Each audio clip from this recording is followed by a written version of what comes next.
परमपूज्य मातृभूमीला माझा नमस्कार. कधीच न चुकणारे जिजाऊंचा वाघ आणि मराठी मनांचा दगदगता अभिमान महाराष्ट्राचे आराध्य दैवत छत्रपती शिवाजी महाराज. 32 वर्षाच्या वयामध्ये निधड्या छातीने धर्मासाठी, स्वाभिमानासाठी आणि स्वराज्यासाठी मृत्यूची झुंज देणारा वाघाचा छावा धर्मवीर छत्रपती संभाजी महाराज, ज्यांनी शिवरायांना घडवलं, वाढवलं, त्यांना स्वराज्य निर्माण करण्याची प्रेरणा दिली, अशा राजमाता राष्ट्रमाता मासाहेब जिजाऊ.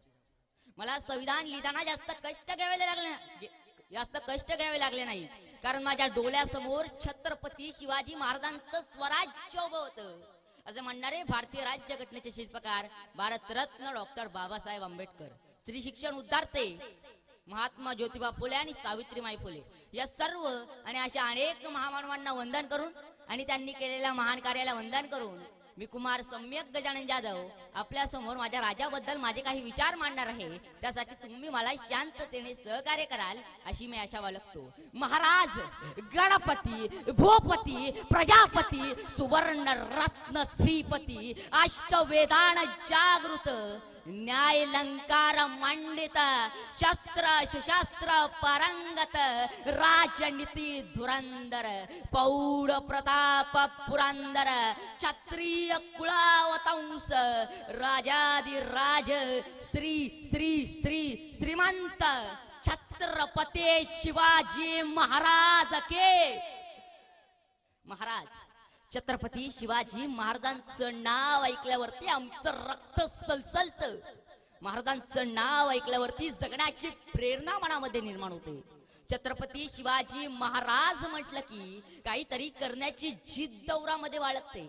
महाराजांना आपण कधीच बघितलेलं नाहीये. महाराजांना आपण कुठल्या तरी पुस्तकामध्ये, कुठल्या तरी पुतळ्यामध्ये, कुठल्या तरी चित्रपटामध्ये किंवा कुठल्या तरी मोबाईल मध्ये बघितलेली माणसं, ज्या महाराजांचं नाव ऐकल्यावरती काहीतरी करण्याची प्रेरणा मनामध्ये निर्माण होते. छत्रपती शिवाजी महाराज या नावामध्ये अशी काय जादू आहे की महाराजांचं नाव ऐकल्यावरती समोर किती मोठं संकट येऊ द्या, त्या संकटांसमोर छाताळ काढण्याचं धाडस आपल्यामध्ये निर्माण होतं. महाराजांना गोष्टीत आणि नायिकांच्या भूमिकेत बघितलेले आपण माणसं, आपण महाराज नाव ऐकलं तरी आपलं रक्त सलसलतं. अहो मग विचार करा, ज्यांनी साक्षात महाराजांना बघितलं असेल त्यांचं काय होत असेल. राजा आपल्यासोबत घोड्यावरती बसलाय, राजा आपल्यासोबत तलवार चालवतोय, राजा आपल्यासोबत दांडपट्टा फिरवतोय, राजा आपल्यासोबत शत्रूंचा सामना करतोय, राजा आपल्यासोबत स्वराज्याची शपथ घेतोय, तो स्वराज्य मोठं करतोय, अफजल खानाला फाडतोय, काळाची जिरवतोय, राजा आपल्यासोबत हे करतोय ते करतोय. ही कल्पना एवढी मोठी आहे, युगास नाही हजारो मावल्यांनी या राजासाठी आपलं प्राण दिला असेल. छत्रपती शिवाजी महाराज हे एक आदर्श राजे होते आणि त्यांचा आदर्श आताच्या पिढीने नक्कीच घ्यायला हवा. पण नाही, आताच्या तरुण पिढीचा आदर्श चित्रपटातील हिरो हिरोईन. आता मध्ये एक पिक्चर रिलीज झाला होता, कोणता? पुष्पा. काय म्हणायचा तो पुष्पा? झुकेगा नहीं साला. तो झुकेगा नहीं सालावाला पुष्पा आजच्या तरुण मुलांचा आदर्श आहे. अहो माय बापांनी आपल्या लेकरांना सांगा, तो पुष्पा पिक्चर मधला पुष्पराज आजच्या पिढीचा आदर्श असण्यापेक्षा आग्र्याला दिल्लीच्या औरंगजेबच्या दरबारामध्ये छोट्याशा गोष्टीमुळे स्वाभिमानाला ठेच पोचली म्हणून त्याच्या एवढ्या मोठ्या साम्राज्यावर लात मारत पाठ करून महाराष्ट्रात भगव्या झेंड्याला सलाम करत स्वाभिमानाने परत येणारे छत्रपती शिवाजी महाराजांचे आदर्श असले पाहिजेत.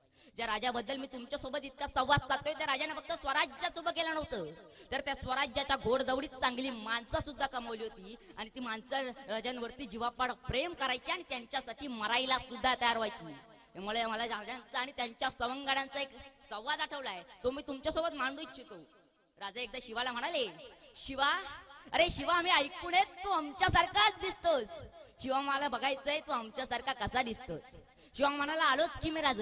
शिवा आत गेला. शिवाने राजांसारखी कापड घातली, जिरटोप घातला आणि मिशीला पिल देतच बाहेर म्हणाला, राजा दिसतो की नाही मी तुमच्यासारखा. राजा म्हणाले, शिवा बहुत खूप, तू तर आमच्यासारखाच दिसतो की रे. शिवा म्हणाला, राजा मग त्या सिद्धी जोहरला बी मी ओळखायचो नाही ना राजा जातो की राजा विडा द्या की राजा जातो की राजा त्या सिद्धीला मारतो की राजा, त्याला काय माहिती शिवाजी महाराज कसं दिसतात. राजा आपण एकसारखं दिसतो की राजा जातो की राजा. इतक्या तानाजी माळूसरे म्हणाले, ए शिवा मर्दा तू सर माग, यंदा मीच जाणार राज. इतक्यात बाजी काका तिथे आले ना, म्हणाले, ताना तू थांब, यंदा त्या सिद्धी नावाच्या बोकडाला मीच फाडणार राज.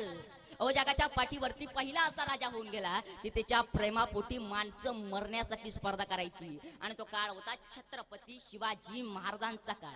आता तुम्ही सांगा शिवजयंती का साजरी करायची, तर मी म्हणेल शिवजयंती यासाठी साजरी करायची कारण छत्रपती शिवाजी महाराज होते म्हणून सुरक्षित आहेत मंदिरामधले कळस. छत्रपती शिवाजी महाराज होते म्हणून सुरक्षित आहेत आपल्या दारातली पवित्र अशी तुळस. आणि छत्रपती शिवाजी महाराज होते म्हणून बघायला मिळतं सुवासिनींचं भरलेलं कपाळ. आणि छत्रपती शिवाजी महाराज होऊन गेले म्हणून बघायला मिळते अखंड भारताची सुंदर अशी सकाळ. महाराजांचं एक वाक्य होतं, हे राज्य व्हावे स्त्रींचे इच्छा. आता स्त्री म्हणजे कोण? स्त्री म्हणजे आपली आई. आणि आपल्या आईचं स्वप्न पूर्ण करण्यासाठी 12-13 वर्षांचं पोरग रायरेश्वरच्या मंदिरात जात, तिथं स्वराज्याची शपथ घेता आणि 16व्या वर्षी स्वराज्याचं तोरणा किल्ल्याला पहिलं तोरण बांधतं आणि ते म्हणजे छत्रपती शिवाजी महाराज. महाराजांनी आपल्या आयुष्यात खूप मोठे पराक्रम केले. महाराजांनी शाहिस्ते कानाची बोट चटली हे सर्वांना माहिती आहे, पण या पलीकडचा इतिहास किती लोकांना माहिती आहे? जेव्हा राजांनी कानाची बोट चटली तेव्हा कान इकडं तिकडं सैरा वैरा पळत होता, तेव्हा त्याच्याकडे त्याची बहीण गेली म्हणाली, हुजूर हुजूर गजब हो गया, वो नराधम शिवा हमारे छोटे बेटी को उठा कर ले गया. तेव्हा शाहिस्ते खान त्याच्या बहिणीकडे बघतोय आणि म्हणतोय कसा, चुप कर रे, अरे पगड़ी तुम चुप कर रे, ये शिवा किसी की उंगली काट सकता है, ये सिवा किसी की गर्दन मार सकता है, पर यह सिवा कभी किसी लड़की या औरत पर भी हात नहीं डाल सकता. या शब्दांमुळे मला जिजाऊंची एक शिकवण आठवली. एकदा राजे नृत्य माळात पडद्या मागून स्त्रियांचा नृत्य पाहत होते. छोटे होते राजे तेव्हा. बाल राजे पडद्या मागून स्त्रियांचा नृत्य पाहत आहेत. हे जिजाऊंना कळता क्षणी जिजाऊ धावत पडत राजांजवळ आल्या. त्यांनी राजांचा जोरात कान पिल्ल्यानं म्हणाल्या, खबरदार खबरदार, जर महालात पुन्हा पाय ठेवला तर. हे पाहून एक सरदार म्हणाला, काय शिक्षा करताय त्यांना? हा महाल त्यांच्यासारख्याच राजा महाराजांसाठी, मग ते पाहणारच ना. जिजाऊ म्हणाला, नाही, आम्हाला बाई नाचवणारा नव्हे तर बाई वाचवणारा छत्रपती शिवाजी महाराज पाहायचाय. काय सांगितलंय? काय नाही आपल्याला कळलं. सांगितलं नाही जाऊन ठेकादार म्हणून नाही सांगितलं. सांगितलं काय, तर आम्हाला बाई वाचवणारा छत्रपती शिवाजी महाराज पाहायचाय. आता आपली लोक म्हणतात बाहेरच्या राजांचे महाल किती सुंदर सुंदर आहेत, पण आपल्या राजाचा एकही महाल आपल्याला बघायला मिळत नाही. आपल्या राजाने महाल बांधले नाही, बाहेरच्या राजांनी महाल बांधले आणि त्या महालांमध्ये बायका नाचवल्या. पण माझ्या राजांनी 392 किल्ले बांधले आणि त्या किल्ल्यांच्या जोरावरती बायका वाचवल्या. बोलता बोलता वेळच खूप झाला. खरंच वेळेच्या आणि काळाच्या बंधनात प्रत्येक जण जखडलेला असतो, त्यातून मी तरी कसा सुटणार. शेवटी जाता जाता इतकंच म्हणेल, महाराजांसारखं लढायला शिका, आंबेडकरांसारखं लिहायला शिका आणि वाघासारखं जगायला शिका, म्हणजे तुमच्या वाटेला कोणीही जाणार नाही. धन्यवाद.